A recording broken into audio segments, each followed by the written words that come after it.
Friends, welcome to Lavanya's life style. Friends, ఈరోజు మనం tomato పుదీనా చట్నీ ఎంతో టేస్టీగా ఎలా ప్రిపేర్ చేసుకోవాలో ఇప్పుడు మనం తెలుసుకుందామండి.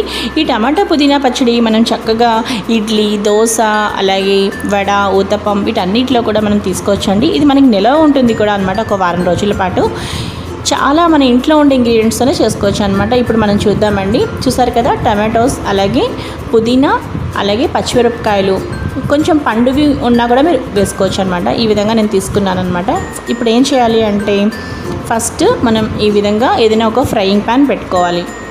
ఇప్పుడు దీనిలో ఏం చేయాలి అంటే, ఈ విధంగా ఆయిల్ వేసుకోవాలండి. చూసారు కదా నేను ఎంత ఆయిల్ వేసానో. ఇప్పుడు ఒక కప్పు పచ్చిమిరపకాయలు అన్నింటినీ కూడా ఈ విధంగా నేను ముక్కలు చేసి పెట్టుకున్నవన్నీ వేసానండి.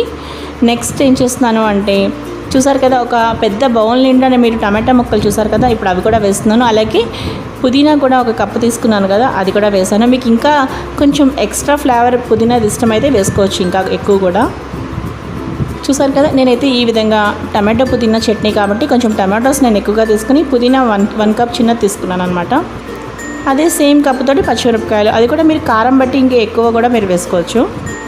నెక్స్ట్ ఇందులో పసుపు, ఉప్పు, సాల్ట్, అలాగే చింతపండు కూడా నేను 2 నిమ్మకాయ సైజులు, అంటే చూడండి 2 నిమ్మకాయలు అంత సైజు ఉన్న వేసుకోవాలన్నమాట మనం. అలాగే నెక్స్ట్ సాల్ట్ వేసుకున్నాను. చింతపండు మాత్రం కొంచెం ఎక్కువగా తీసుకుంటే చాలా బాగుంటుంది, పుల్ల పుల్లగా. చూసారు కదా, ఇప్పుడు మనం వీటిని ఏం చేయాలి అంటే, చక్కగా ఒకసారి మనం అడుగు నుంచి పైనుంచి అడుగుకి చక్కగా వీటిని మిక్స్ చేసుకోవాలి ఒకసారి. ఇది చాలా చాలా టేస్టీగా ఉంటుందండి. మీకు వారం రోజుల పాటు మీరు ఫ్రిడ్జ్లో పెట్టుకుంటే వారం రోజుల పాటు చక్కగా నిల్వ ఉంటుందన్నమాట.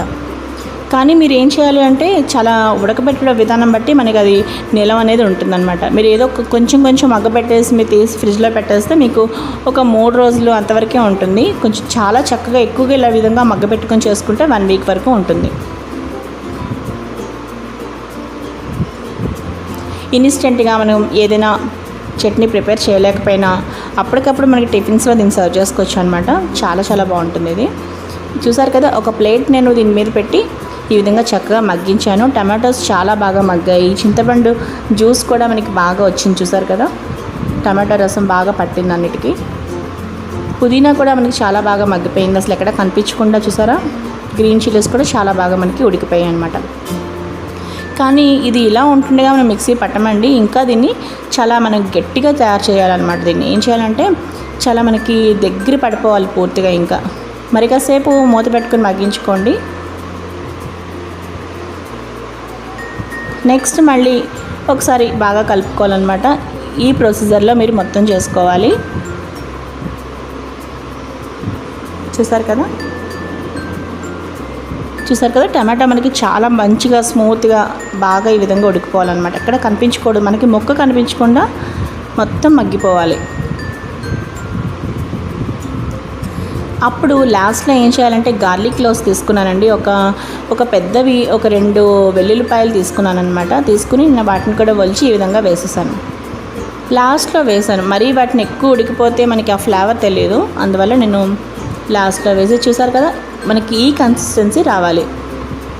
చూసారు కదా, టమాటో పుదీనా పచ్చడి ఇప్పుడు మనం చేసుకోవచ్చు అనమాట. చూసారు కదా, ఎంత చక్కగా ఈ విధంగా మనకి మూత తీసేసి ఒక్కసారి అది మొత్తం మనకి ఈ విధంగా ఎలా చేసుకుని మిక్సీ పట్టుకోవాలి చల్లారాక. ఇప్పుడు ఈ విధంగా నేను మిక్సీ పట్ట వేసుకున్నానండి. మిక్సీ పట్టేటప్పుడు కొంచెం వేయించిన ఎండుమిరపకాయలు, అలాగే శనగపప్పు, మినపప్పు ఆయిల్లో వేసినవి, కొంచెం జీలకర్ర, వాటితో కలిపి మీరు గ్రైండ్ చేసుకుంటే చాలా టేస్టీగా ఉంటుందండి. నేనైతే కొంచెం అలాగే చేశాను. పైన పోపు కోసం ఈ విధంగా శనగపప్పు, మినపప్పు, కొంచెం ఆవాలు, జీలకర్ర ఆ విధంగా మీరు కొంచెం వేసుకుంటే పోపు బాగుంటుంది. లేకపోయినా కూడా మీరు సర్వ్ చేసుకోవచ్చు అనమాట. సో రైస్లో కూడా చాలా బాగుంటుంది, తప్పకుండా ట్రై చేయండి. ఈ వీడియో మీకు నచ్చితే లైక్ చేయండి, షేర్ చేయండి. మరిన్ని వీడియోస్ కోసం చూస్తూనే ఉండండి లావణ్యాస్ లైఫ్ స్టైల్. మరో మంచి వీడియో